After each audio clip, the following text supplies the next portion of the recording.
Hey everyone, Destin here, digging into the tiny details of the Anthem reveal. We begin in a gorgeous city setting where John Warner, game director at BioWare, takes us through the demo. John not only has a lovely voice, but he worked on Mass Effect 3 at BioWare. First, let's talk about objectives like this Hell or High Water rescue Praxley's workers quest. I doubt this guy is going to pop out of nowhere in trouble each time you load the game, but I like that it was someone from the crowd. Mass Effect 1, KOTOR, and Jade Empire writer Drew Karpyshyn is writing the story this time, and he did a great job of making you care about each character's backstory. Later, BioWare's Mass Effect 3 team did a great job with the idea of bumping into or overhearing someone with a need, which you could then help them solve. But I want to know, can we explore this area more? Can we approach others about quests? That question could have been answered here. It sounds like this is possibly another quest we could have interacted with. Two, what I'm reading as officers, are discussing an issue that needs to be addressed. Maybe the prompts are hidden in this demo and the player decided to proceed forward, or maybe that situation will worsen before they request help. Regardless, after this, the demo starts building into the really exciting stuff, with the suit. Anthem will feature Iron Man-like armor suits. Here, either the player name or suit name we see is Shadowjack, and the armor has the Ally of the Week overhead. Maybe that's a status symbol that's been rewarded to this player.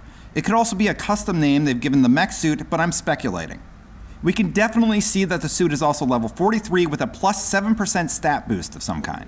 Our new friend we hear is Paul, who chooses to take a Ranger Javelin suit. That's interesting, as your progression could partially be tied to your suit and not a subclass or character like Destiny. The player we're following is a female named Michelle in-game. Because of this simple detail, I would say that there's going to be some level of character customization when we enter the world. At the very least, this seems to confirm that they will let you choose a male or female preference. I hope you can get much more detailed. Now we start getting into the on-screen icons, which are important. This one seems to indicate a marked quest, while this one looks to indicate a much more difficult area for higher level players.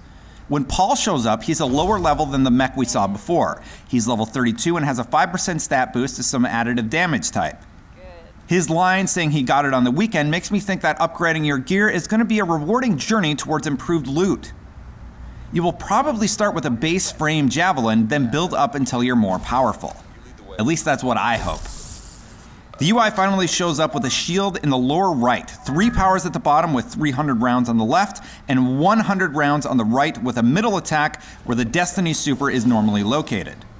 I'm using Destiny as a comparison because they're visually similar. One of the most exciting aspects is the ability to explore everywhere, including underwater. Here the player finds dead-like caverns and introduces us to a new icon in the middle bottom of the screen. We're not sure what that means. You'll also be rewarded with XP for exploring the world and finding new locations like this one. Paul activates one of his powered abilities, a slam that affects the enemies around him. I would guess this is his RB attack, but the player we're following is wearing a different suit with different abilities. Paul also finds a loot cache that can be found with items to upgrade or sell. The loot-hungry Paul finds 25 shards, which seem to auto-distribute to the entire group, a good way to keep loot fairly distributed. The enemies we fight here are called Scars, and when they take down the transport, we see what may be destructible environments, or at the very least a very pretty, intense scripted moment. Paul uses his mortar here. It looks like we also have one mapped to LB, but again, this may be a different ability for our Javelin suit. Here's what Michelle's LB power looks like. That one was called Scar, and it could potentially not even be her most powerful ability. The loot game is very similar to a game like Destiny. Here a legendary drops, which could be one of the top tier weapons in Anthem. There's also a nice stat breakdown of each item when you pick it up. Shaper Storms seem to force you into unique encounters. This time the player calls in Kim and Sandra. Sandra has another power ability attached to her player card that gives a 3% boost. Kim has a 7% boost similar to yours. And once you have 4 players, a squad is formed. This most likely will give you a boost of some kind for these encounters. Kim, Michelle, the player we've been following, Sandra, and Paul head into the storm together. Also, we see that this player suit is much different than the others. This could mean a totally different control style for each Javelin. Anyway, I'm very excited for Anthem, but this is all a lot of speculation.